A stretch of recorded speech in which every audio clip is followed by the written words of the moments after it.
तो बच्चों, एक बार फिर से आप सभी लोगों का यहाँ पे क्लासेस पर स्वागत करते हैं। आइए स्टार्ट करते हैं क्लास 9 का सर्किल। पिछले वाले वीडियो में हमने क्वेश्चन नंबर 1 बताया था और एक्सरसाइज 10.4 का क्वेश्चन नंबर 1 बता दिया था मैंने। अब यहाँ पे हम लोग डिस्कस करेंगे क्वेश्चन नंबर 2 और क्वेश्चन नंबर 2 भी एकदम इजी है। आप देखिएगा कि आप कितने अच्छे से समझ पा रहे हैं। बस कॉपी कलम लेके जरूर बैठा कीजिए, जब भी बैठा कीजिए। आइए स्टार्ट करते हैं। क्या है बच्चों? एक two chords of a circle. एक सर्कल है, मान लीजिए एक सर्कल के दो कॉर्ड्स है ना।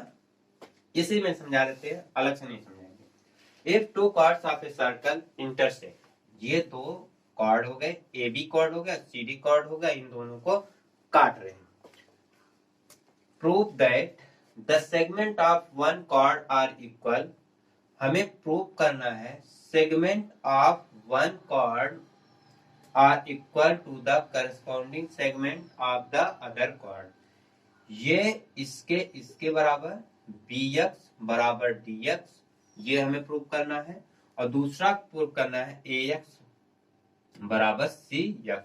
मतलब इसके करस्पॉन्डिंग ये है, इसके करस्पॉन्डिंग ये है, इसके करस्पॉन्डिंग ये। इसी को हमें प्रूव करना है।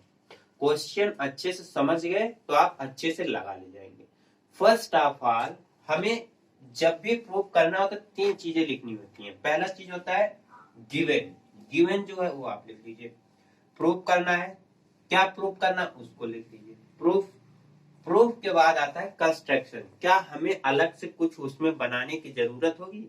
जब हमें प्रूव कराना तो कुछ चीजें, जैसे हमने कहा ओ एल परपेंडिकुलर इस कॉर्ड पे डाला, ओ एम इस पे परपेंडिकुलर हमने डाला है ना।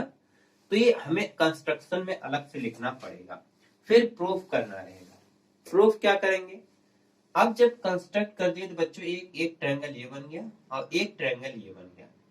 ओ एल एक्स एक ट्रायंगल बना, ओ एम एक्स एक ट्रायंगल बना। बच्चों एक चीज तब भी हमने एक थ्योरम में बताया था कि जब कोई कॉर्ड पर कोई मतलब परपेंडिकुलर पड़ता है तो ये इक्वल डिस्टेंस में डिवाइड करते हैं। जब कोई कॉर्ड पर परपेंडिकुलर पड़ता है तो वो इक्वल पार्ट में डिवाइड होते हैं।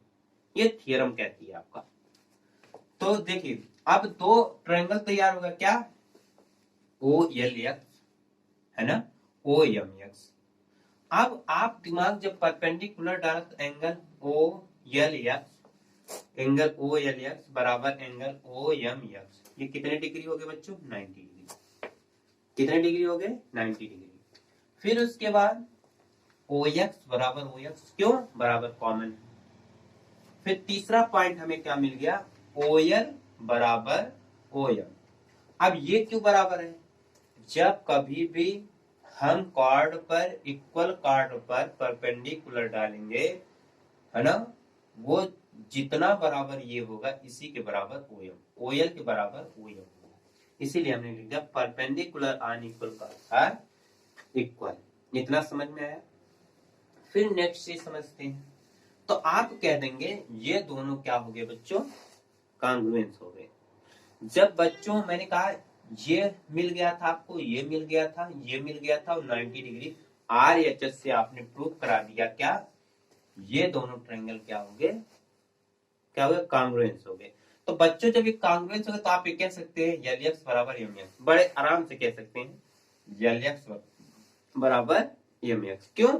एल एक्स बराबर एम एक्स बच्चों होता है सीपी सीटी से, मतलब corresponding part of congruence triangle. इतना समझ में आया? अगर इतना समझ में आया तो ये पहला इक्वेशन हमारा। अब हमारा किताब में दिया है कि ए बी बराबर सी डी, मतलब दोनों कॉर्ड क्या है? इक्वल है। अगर हम कहते हैं ए बी का हाफ करते हैं सी डी का हाफ कर दें, क्या करना बच्चों? ए बी का हाफ कर दें और सी डी का हाफ कर दें। तो ए बी का हाफ करेंगे तो बी एल आएगा कि नहीं आएगा? क्योंकि जब कोई मैंने कहा कॉर्ड पर परपेंडिकुलर पड़ेगा तो इक्वल पार्ट में डिवाइड करेगा। इतना समझ में आया? तो हाफ ए बी बराबर बी एल के और हाफ सी डी बराबर एम डी के। Perpendicular from the centre bisect the chord. अब देखिए अब ये हो गया था पहला इक्वेशन, ये हो गया था दूसरा इक्वेशन। पहले और दूसरे को ऐड कर दीजिए, एल एक्स बराबर एम एक्स, फिर प्लस बी एल बराबर, ये बी एल बराबर एम डी कहां से आया है, बी एल बराबर ये एम डी कहां से आया, क्योंकि ओ एम बाइसेक्टर है किसका, डीसी का, ओ एल बाइसेक्टर है किसका, बी ए का या ए बी का। तो आप जब half A B B L लिख सकते हैं और हाफ सी डी क्या लिख सकते हैं, एम डी लिख सकते हैं। अब पहले और दूसरे को जोड़ दीजिए, ये पहला है और ये दूसरा है। तो एल एक्स बराबर एम एक्स ये पहला हो गया, दूसरा है बी एल बराबर एम डी ये दूसरा हो गया। दोनों को जोड़िए, एल एक्स बराबर एल एक्स और बी एल ये मिलाकर के बी एक्स होगा कि नहीं होगा, एल एक्स और बी एक्स मिलाकर के ये पूरा बच्चों क्या हो जाएगा, बी एक्स हो जाएगा। अब अगला क्या है, यम एक्स और यम डी मिलाकर के क्या आ जाएगा, डी एक्स। क्या आ गया बच्चों, यही आपका पहला प्रूव करना था, बी एक्स बराबर डी एक्स।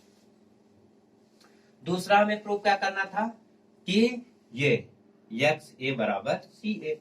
तो इसको प्रूव करने के लिए इस पूरे ए बी में से क्या घटाएंगे, बी एक्स। अब ए बी, अब बी एक्स बराबर डी एक्स हमने निकाला ना, तो इस पूरे ए बी में से बी एक्स निकाल देंगे और इस पूरे सी डी में से डी एक्स निकाल देंगे, तो क्या बचेगा, ये सी एक्स बचा और ये क्या बचा, ए एक्स। ए बी में से क्या निकाल दें, बी एक्स, तो क्या बचा, ए एक्स, और सी डी में से डी एक्स निकाल दें तो क्या बचा, सी एक्स। यही आपको प्रूव करना था। मतलब क्वेश्चन कहने का मतलब, जब दो कॉर्ड एक दूसरे को इंटरसेक्ट करेगा तो इतना आपको ध्यान रखना है, ये वाला करस्पॉन्डिंग साइड इसके बराबर होगा, ये वाला करस्पॉन्डिंग साइड इसके बराबर होगा। यही हमें प्रूव करना था। क्या आप लोगों के वीडियो समझ में आया? अगर समझ में आया तो लाइक कीजिएगा, शेयर सब्सक्राइब जरूर कीजिएगा। धन्यवाद।